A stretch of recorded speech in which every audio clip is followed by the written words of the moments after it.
शादी के बाद फौरन हामिल क्यों नहीं होता? वजहात, पहला अंदाज़े इलाज और कब डॉक्टर से रुजू करें। ये ऐसी बात है जो बहुत से जोड़ों को परेशान करती है और इस पर शर्मिंदगी या खामोशी अक्सर मसाइल बढ़ा देती है। आइए आज हम खुलकर और हल्की सी शफकत के साथ इस मौजू को सादा ज़बान में समझें। वजहात, इब्तदाई जांच, घरेलू इक़दामात जो आप खुद अपना सकते हैं और वो लम्हात जब फ़ौरन माहिर से रब्ता ज़रूरी हो जाता है। मैं जानती हूँ कि जब शादी के बाद फौरी हामिल न हो तो जज्बात बहुत मिक्स हो जाते हैं। उदासी, परेशानी, खुद को इल्ज़ाम देना या शर्मिंदगी।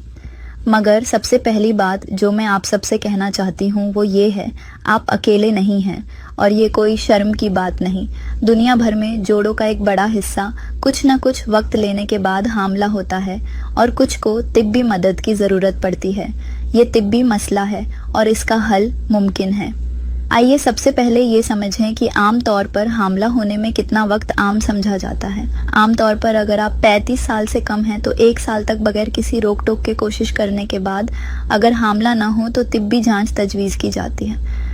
35 साल या उससे ऊपर खवातीन के लिए ये मियाद 6 माह तक कम कर दी जाती है क्योंकि उम्र के साथ तौलूदी सलाहियत तेज़ी से कम हो सकती है।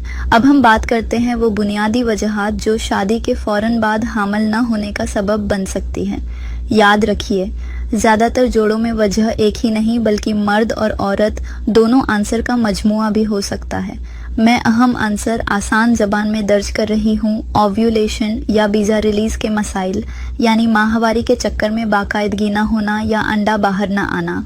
ये खवातीन में बांझपन की सबसे आम वजह है। हार्मोनल मसाइल जैसे polycystic ovary syndrome, PCOS, thyroid disorder या किसी एंडोक्राइन मसले की वजह से ये हो सकता है। जब ओव्यूलेशन ना हो तो हामिल मुमकिन नहीं हो सकता, चाहे जमा मामूल पर हो, ट्यूबल या पेल्विक मसाइल। साफ अल्फाज में, अगर फेलोपियन ट्यूब ब्लॉक हो या इन्फेक्शन, पेल्विक एडहेरेंस हो तो अंडा और स्पर्म का मिलाप मुश्किल हो जाता है। पिछली किसी इन्फेक्शन या PID इसकी आम वजह है। मर्दाना आंसर, हर मामले में तकरीबन 40-50% बार मर्द का आंसर कुल वजह का हिस्सा होता है, जैसे कम स्पर्म का शुमार, स्पर्म का हरकत में कमज़ोर होना या स्पर्म की शक्ल में खराबी। मर्दाना सेहत, लाइफस्टाइल, तंबाकू, शराब, गर्मी या कुछ तिब्बी बीमारियां इसमें किरदार अदा करती हैं। उम्र, खवातीन की पैदाइशी सलाहियत उम्र के साथ कम होती है। 30 के बाद ये कमी आहिस्ता आहिस्ता और 35 के बाद तेज़ी से होती है। मर्दों में भी उम्र का असर हो सकता है मगर खवातीन में ये ज़्यादा नुमायां होता है। एंडोमेट्रियल मसाइल, एंडोमेट्रियोसिस, यूट्रिन पॉलिप्स या खून के आसार भी हामिल में रुकावट बन सकते हैं। ये दर्द या भारी माहवारी की सूरत में दिखते हैं मगर कभी कभी सिर्फ बार बार नाकामी की वजह बनते हैं। जिंदगी की आदतें और माहौल, तंबाकू नोशी, बहुत ज़्यादा शराब, गैर सेहतमंद वजन, नशा, सख्त स्ट्रेस, ज़्यादा दर्जा हरारत, गरम गौसल या लैपटॉप सीधा पेट पर रखना मर्द और औरत दोनों की फर्टिलिटी को मुतासिर कर सकते हैं।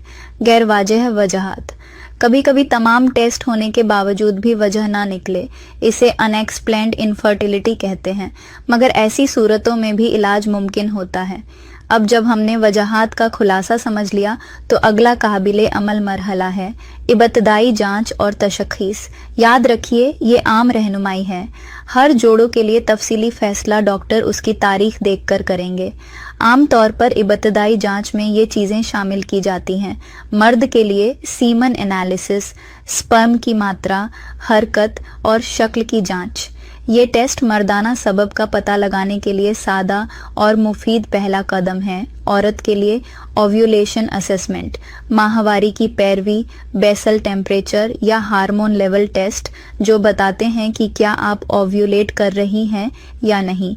ओवरियन रिजर्व टेस्ट जैसे AMH या रोजाना हार्मोन जो ओवरी की सलाहियत का अंदाज़ा देते हैं। फेलोपियन ट्यूब की जांच ताकि पता चले कि ट्यूब खुली है या ब्लॉक, यूट्रिन, असवेल पेल्व।